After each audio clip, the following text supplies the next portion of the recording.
नमस्कार। दूरदर्शन उत्तराखंड के इस विशेष अंक में आप सबका स्वागत है। दर्शकों, जैसे आप जानते हैं कि दूरदर्शन उत्तराखंड समय समय पर अपने विशिष्ट जनों के साथ इस राज्य के शैक्षिक आर्थिक विकास के लिए और इसकी ललित कलाओं के विकास के लिए चर्चाएं आयोजित करता रहा है। आज की चर्चा विशेष और एक अहम मुद्दा हमारे सामने है कि राज्य के विकास में पूर्व सैनिकों का योगदान।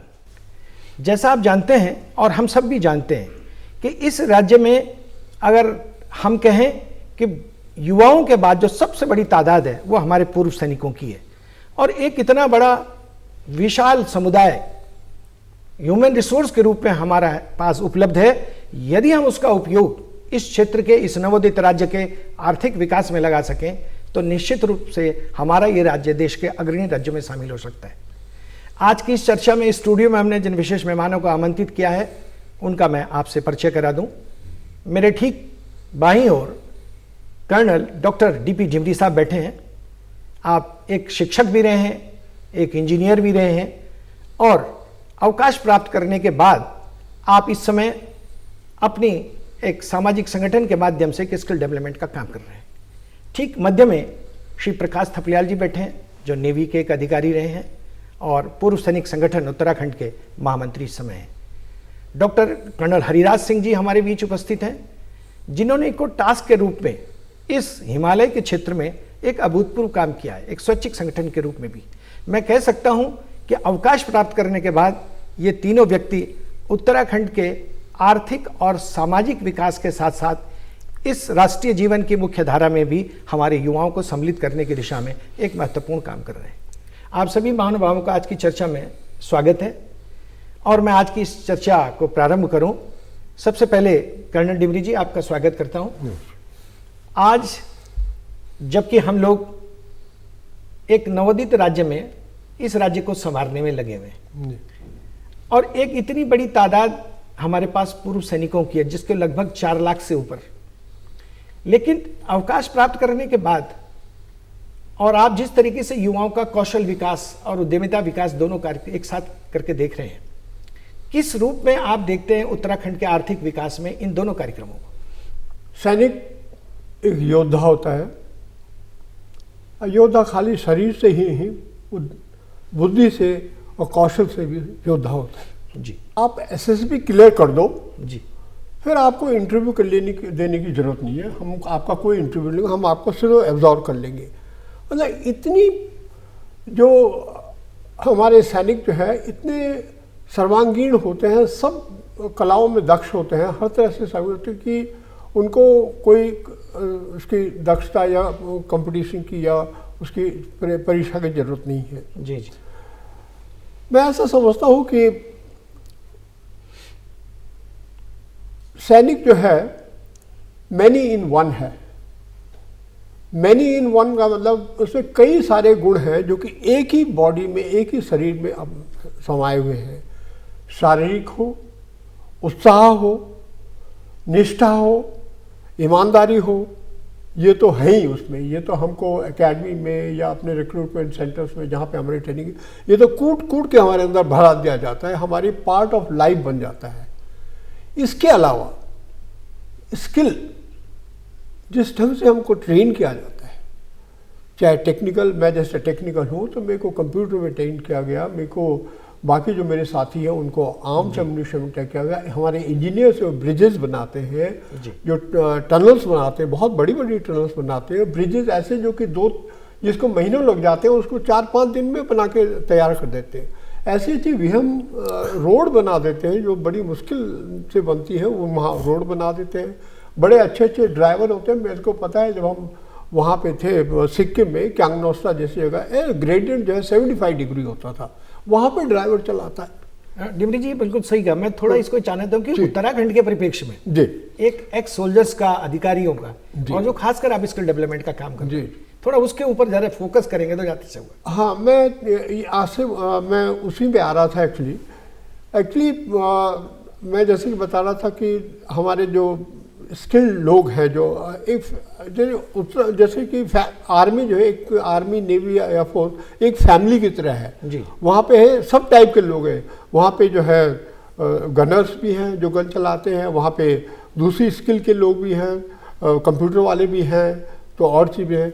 स्किल डेवलपमेंट में एक्चुअली मैं इस तरह से बताना चाहूँगा, मैं सलाहकार रह चुका हूँ गवर्नमेंट ऑफ इंडिया में, सलाहकार स्किल डेवलपमेंट और एंटरप्रेन्योरशिप पे, और उसमें मैंने एक पुस्तिका भी लिखी है जो कि मुख्यमंत्री जी को काफ़ी अच्छी लगी और उन्होंने काफ़ी इसको सराहा इस प्रयास को।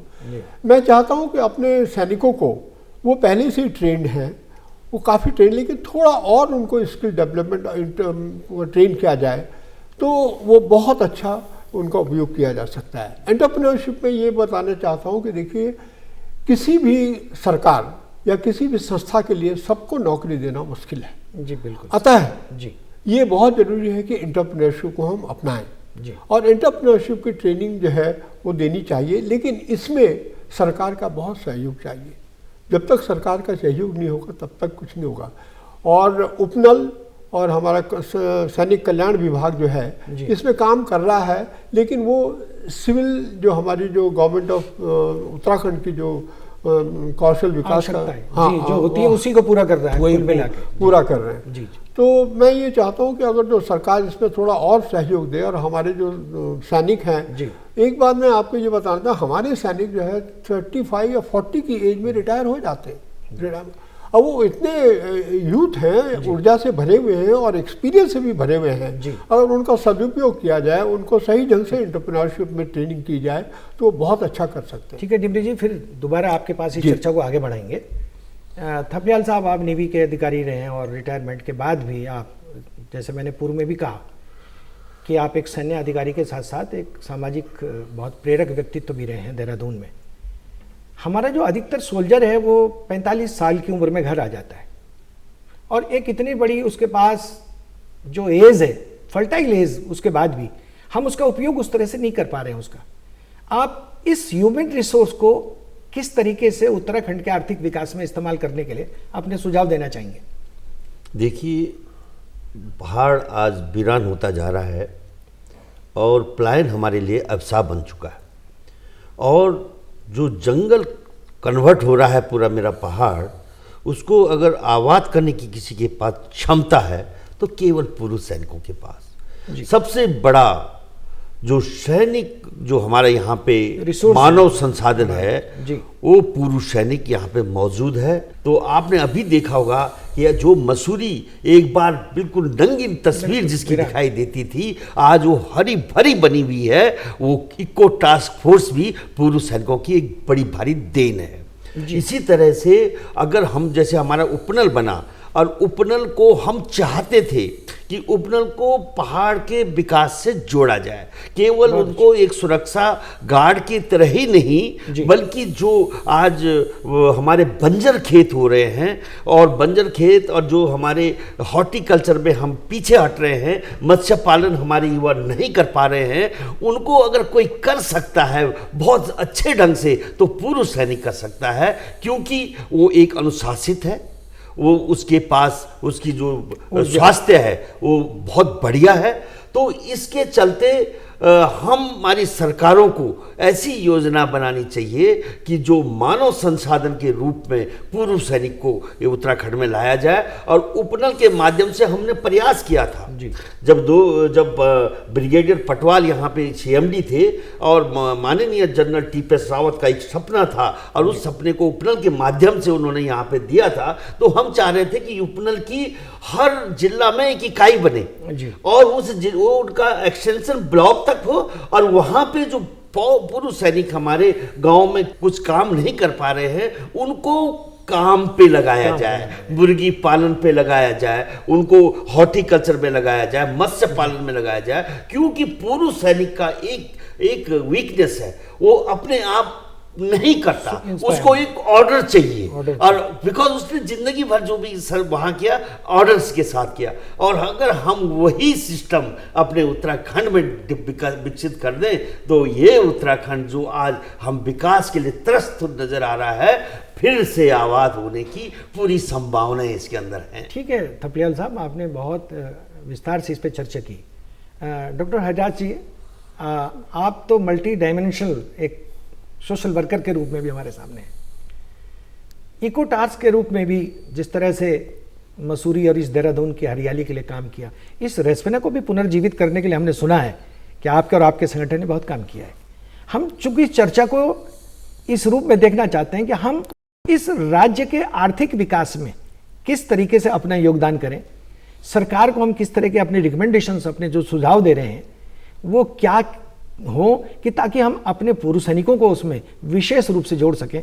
इस पे चर्चा चाहेंगे और हमारे दर्शकों को आप बताने का कष्ट कीजिएगा। ठीक है, जैसा डिमरी जी ने बताया, इको टास्क फोर्स खड़ी करी गई, मसूरी उजड़ गई थी इसलिए, और मसूरी हरी भरी है और पर्यटन वापस आ गया। पर्यटन वापस और वहीं पे जो आपको शायद नहीं मालूम होगा, मैं बताना चाहूँगा, जो मसूरी से पहले झील है, जी हाँ, वहाँ पे हमने कैंप लगाया था और वो झील इको टास्क फोर्स ने ही बनाई थी और काफ़ी हजारों की तादाद में हर रोज़ पर्यटन वहाँ जाते हैं जी। ये इको टास्क फोर्स की देन थी या पूर्व सैनिकों की देन थी उत्तराखंड के लिए जी। और 2017 नवंबर की मुझे याद है, जनरल विपिन रावत उस टाइम आर्मी चीफ थे जी। और उन्होंने हमारे additional director general territorial army से ये कहा कि पलायन बहुत हो रहा है मलारी के रीजन में, उसके लिए कुछ किया जाए। तो इको टास्क फोर्स देहरादून में है और मुझे एडीजीटी साहब ने उसी वक्त कॉल किया कि भाई कुछ बताओ। मैंने कहा कर लेंगे सर, क्योंकि वो बातें दिमाग में थी। मैंने कहा we can do plantation for livelihood, क्योंकि जो अखरोट और चिलगोजे जो कश्मीर में जिनके घरों में हैं, लाखों की उनको आमदनी होती है, तो हमने कहा मलारी के एरिया में हर एक घर के अंदर हम अखरोट लगाते हैं। और पिछले साल 2019 के ये जब सीडीएस बने जनरल बिपिन रावत साहब, उससे पहले ही वो जाके सितंबर के अक्टूबर या नवंबर के महीने में मलारी खुद गए। 50,000 अखरोट जो हमने अखरोट से पौधे बनाए थे और तकरीबन 2-2, 3-3 फीट की हाइट थी, वो खुद जाके वहाँ पे लगवा के आए और इको टास्क फोर्स ने या एक पूर्व सैनिकों ने उसमें पूरा कारोबार संभाला। एक बात मैं कहना चाहूँगा, जैसे सभी आप लोग कह रहे हैं कि इतना उत्तराखंड के अंदर हर घर के अंदर फौजी है, फौजी आदमी। अब मैंने सीएम साहब को भी एक बार कहा था, लेकिन कहीं कुछ हो नहीं पाया जी। एक गढ़वाल रीजन और एक कुमाऊं रीजन। गढ़वाल रेजिमेंट जो है उत्तराखंड का जो है वो बैठा हुआ है कलकत्ता में, जो टेरिटोरियल आर्मी है वो कलकत्ता में बैठी है, उत्तराखंड में नहीं है। वहाँ उत्तराखंड का यूथ वहाँ पे भर्ती नहीं हो सकता। जो कुमाऊं में, जो कुमाऊं का जो टेरिटोरियल आर्मी की यूनिट है, 1000 आदमी होते हैं एक यूनिट के अंदर जी, वो इलाहाबाद में बैठा हुआ है। तो मैंने ये कहा था कि अगर उत्तराखंड के लिए और गढ़वाल और कुमाऊं रीजन्स के लिए एक एक गढ़वाल रेजिमेंट की टीए और एक कुमाऊं, उसमें क्या एक्स सर्विस मैन भी भर्ती हो सकते हैं, क्योंकि ये जो जैसे आप सोच रहे हैं कि 45 साल में रिटायर होता है, एक हवलदार 35 साल में रिटायर होकर घर आ जाता है, तो बहुत यंग है, बहुत यंग। वो वापस टीए में जा सकता है, क्योंकि टीए के अंदर मेन 5 साल की नौकरी होती है, उसमें जो यूथ है उसको संभालने की बात होती है कि उसको डिसिप्लिन फोर्स बनाया जाए। और जैसे मलारी हमारा बड़ा सेंसिटिव जोन है, एक उस एरिया के अंदर अगर टेरिटोरियल आर्मी की यूनिट होती है तो वहाँ के यूथ भी वहाँ नौकरी पा सकते हैं, वो गढ़वाल रेजिमेंट का हो सकता है। एक कुमाऊं के अंदर एक कुमाऊं का टीए हो, तो हर एक स्टेट में, पूरे हिंदुस्तान में जितनी भी स्टेट्स हैं, हर एक के अंदर अपनी अपनी टेरिटोरियल आर्मी यूनिट्स हैं, उनके सेंटर्स हैं। हमारे यहाँ नहीं है, केवल उत्तराखंड में नहीं, केवल उत्तराखंड में नहीं है। तो जैसे इको टास्क फोर्स ने काम किया है और पूर्व सैनिकों में बहुत योगदान किया, अब हमने अपने लेवल पे तो हमने ये कर रहे हैं कि एक टीए का फाउंडेशन बनाया है, जिसमें हर तरीके के सैनिक जिसने भी ये वर्दी पहनी है, वो महिलाएं और यूथ, उन सबको जोड़ के टेरिटोरियल आर्मी फाउंडेशन बनाया है। और पिछले 4 महीने से दिन रात उसी में काम कर रहे हैं। काफ़ी सारे लोग हमारे साथ जुड़ भी चुके हैं और पूरे हिंदुस्तान में लोग जुड़ चुके हैं। और आपको बहुत आश्चर्य होगा जी, अभी बर्फ़ पड़ी हुई है कश्मीर में, कुपवाड़ा के अंदर जी, और वहाँ पे हमारे जो लोग हमसे जुड़े यूथ, जिसमें वुमेन भी हैं जी, आर्मी का जो कोर कमांडर हैं और जो जनरल ऑफिसर कमांडिंग है, वो उनको फंड भी दे रहे हैं और वो काम भी कर रहे हैं, एजुकेशन पे भी, हर सेक्टर के अंदर। ठीक, राणा साहब, ये वास्तव में बड़ा एक अभिनव प्रयोग भी मैं समझता हूँ ये है, और जिस तरह आप सजेस्ट कर रहे हैं उत्तराखंड के लिए, उस दृष्टि से भी हम मानते हैं। मेरा इसी के संदर्भ में एक सवाल डिमरी साहब आपसे करना चाहूँगा कि हम अवकाश प्राप्त करने के बाद जो हमारे एक बड़ी तादाद सैनिकों की है जो 35 साल में घर आ जा रहा है, हम ये देखते हैं कि जो 3% उनके लिए नौकरियों में आरक्षण है, उसमें उस सैनिक की ज़्यादातर इच्छा सरकारी नौकरी करने की तरफ है। जिस तरह राणा साहब ने कहा, हम किस तरीके से अपने इन सैनिकों को मोटिवेट करें कि ये टेरिटोरियल आर्मी का हिस्सा बने, या कौशल विकास इनका हम इस ढंग से करें। थपलियाल साहब कह रहे थे कि उसको एक कमांड करने की ज़रूरत है आज भी, लेकिन ये रिटायरमेंट के बाद शायद उतना संभव वो प्रेशर ग्रुप हम तैयार नहीं कर पाएंगे। लेकिन जो हमारा यूथ है, खासकर इसका जो एकदम फ्रेश यूथ भी आ रहा है और हमारा एक्स आर्मी मैन वाला भी है, इनको किस तरीके से हम मेन स्ट्रीम में शामिल करें कि ये यहाँ की इकोनॉमी में, यहाँ के आर्थिक विकास में अपना योगदान दे सके। बहुत संक्षेप में अपनी टिप्पणी चाहूँगा। एक्चुअली मैं लगभग 15 साल से उत्तराखंड के दूरस्थ इलाकों में जा रहा हूँ जी, और सैनिकों से भी भेंट करता हूँ। मैं पहली बात ये बताना चाहता हूँ कि एक्स सर्विसमैन एक रेडी मेड वर्क फोर्स है, रेडी फॉर एम्प्लॉयमेंट जी, इसको थोड़ा सा अगर जो थोड़ा ट्रेन किया जाए, और इसके लिए मेरे 6-7 सुझाव हैं जी। सबसे पहले तो बॉर्डर्स पे इन सब चीज़ों जो मैं बोलूँगा इसमें गवर्नमेंट का बहुत बड़ा हाथ है जी। गवर्नमेंट का हैंड होल्डिंग चाहिए, सहयोग चाहिए, जैसे कि थपलियाल साहब ने भी बोला, चाहे ऑर्डर देना बोलिए, चाहे हैंड होल्डिंग उसको चाहिए, सपोर्ट चाहिए, गाइडेंस चाहिए उसको जी। पहला, सबसे पहला बॉर्डर पे जो है they can become the eyes and ears of the border. वहाँ पे जो लैंड है जी, अब इस सब लोग जैसे कि थपलियाल साहब ने कहा पलायन होकर नीचे भाग गए, नहीं भागेंगे साहब। अगर उनको आप सहूलियत देंगे तो देंगे, जो भागे हैं उनकी जगह लीज पे उनको ज़मीन दी जाए और उन पे और उनको सहूलियत दी जाए। जैसे कि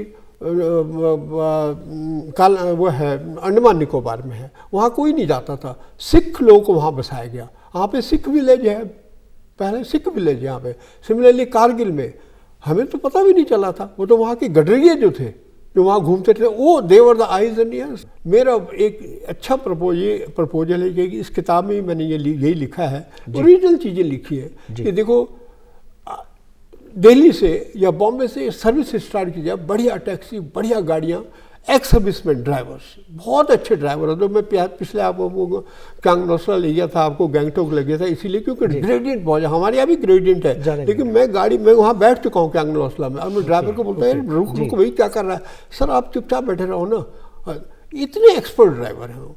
तो इनको थोड़ी और ट्रेनिंग दी जाए, जैसे कि उन्हें एटिकेट, सॉफ्ट स्किल थोड़े और सिखाए जाएँ, और दिल्ली से लेके पूरे वहाँ तक।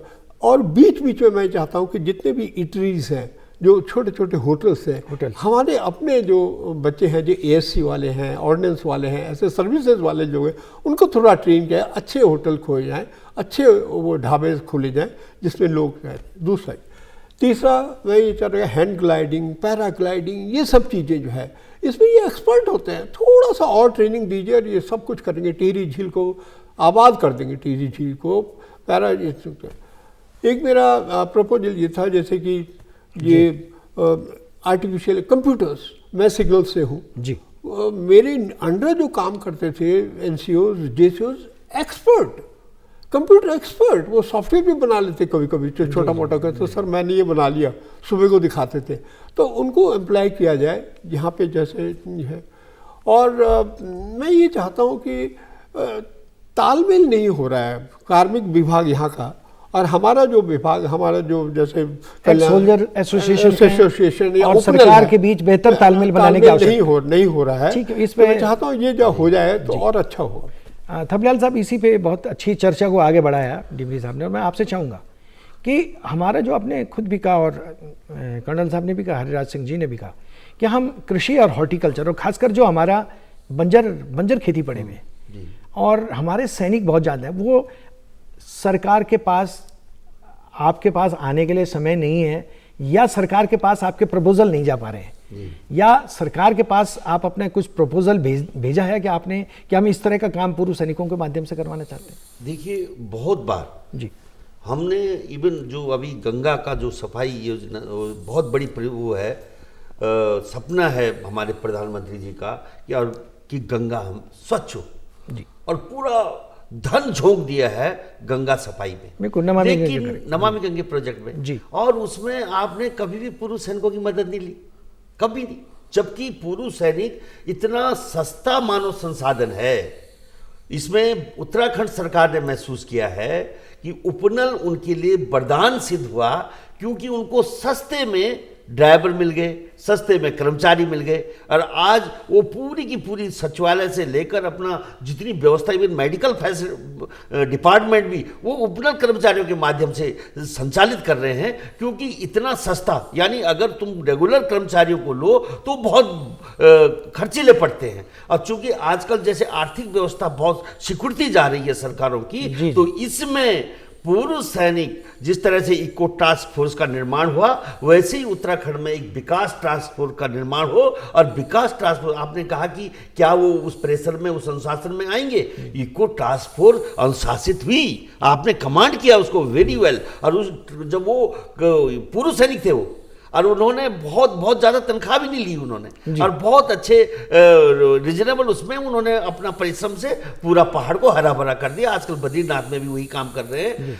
अब इसी तर्ज में अगर यहाँ पे उत्तराखंड में ये फोर्स तैयार की जाए पूर्व सैनिकों की, लेकिन उसमें सवाल खड़े कर देते हैं लोग कि नहीं साहब, आप युवाओं को पीछे ढकेल रहे हैं। लेकिन ये नहीं समझ पा रहे कि युवा भी तो पूर्व सैनिक का बच्चा ही तो है। जब हम यहाँ पे आज आपने देखा होगा कि हमारे पास मेडिकल के बहुत अच्छे फौजी पूर्व सैनिक होते हैं, एजुकेशन के बहुत अच्छे पूर्व सैनिक होते हैं, लेकिन हमने कभी सोचा नहीं कि पहाड़ में जब स्वास्थ्य सेवाएं बिल्कुल खत्म होती हुई दिख रही हैं, तो इन पूर्व सैनिकों को वहाँ लगाया जा सकता था। जैसे जो EMC में काम किए हैं तो उनको लगाया जा सकता था। और SDRF फोर्सेज में आपको बहुत महंगी पड़ती हैं, आप इनको यहीं पर इनकी फोर्स तैयार कर सकते थे। आपको केवल एक ऐसा पूर्व सैनिक, आपने सैनिक कल्याण मंत्रालय यहाँ पे बनाया, यही सपना देख के तो बनाया था सैनिक कल्याण मंत्रालय, कि जो टीपे सावत जी का एक सपना था, उन्होंने सैनिक कल्याण मंत्रालय का यहाँ पे माननीय तिवारी जी ने गठन किया था। और उसको इसीलिए किया था कि सैनिकों से संवाद स्थापित करते हुए उत्तराखंड की विकास की जो रूपरेखा है उसको तैयार किया। ठीक है थपलियाल जी। कर्नल हरिराज सिंह जी, क्या प्रपोजल्स आपके मस्तिष्क में हैं? क्योंकि आपने एक रेस्पिना को भी पुनर्जीवित करने का बीड़ा उठाया है, और साथ में टिको टास्क फोर्स भी आपने इस पे बनाई थी। किस तरीके से, क्योंकि सरकार के पास निश्चित रूप से प्रपोजल बनाने होंगे और सरकार के पास जाना होगा, तो ये आगे की कोई ऐसा रोड मैप ताकि सरकार तय कर सके, आपके द्वारा कुछ प्रपोजल्स इस विषय में बनाए गए हैं? देखो, मैं आपको टेरिटोरियल आर्मी के बारे में बताता हूँ जी। वो सरकार सेना का हिस्सा है जी, पहला रूल जी। और उसके अंदर पूर्व सैनिक भी भर्ती हो सकते हैं। यूथ ऑफ उत्तराखंड तो भर्ती होंगे ही होंगे। उसमें कोई आयु की बाध्यता? 18 साल से 42 साल तक उसमें भर्ती हो सकते हैं जी। फिजिकली फिट होने चाहिए, और टेस्ट होते हैं जैसे आर्मी के होते हैं उस तरीके से। अगर उत्तराखंड में गढ़वाल और कुमाऊं के लिए एक एक पलटन जो कि यहाँ की होनी चाहिए थी, जो एक कलकत्ता में बैठी है और इलाहाबाद में बैठी है, तो वैसी एक व्यवस्था होनी चाहिए। और जब हर स्टेट में है तो इस स्टेट में क्यों ना हो?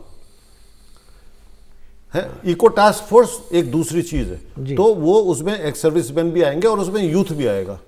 और जो पलायन वगैरह की बात हो रही हम कर रहे हैं, और जैसे थपलियाल जी बता रहे थे आईज एंड ईयर्स कि आर्मी के लोग, वहाँ के यूथ भी आईज एंड ईयर्स हो सकते हैं। मैं यही हरिराज सिंह जी इसी पे कह रहा था कि जैसे होम स्टे एक बहुत बड़ी महत्वाकांक्षी योजना सरकार की है, और पूर्व सैनिक उसको बहुत अच्छी तरीके से संचालित कर सकते हैं।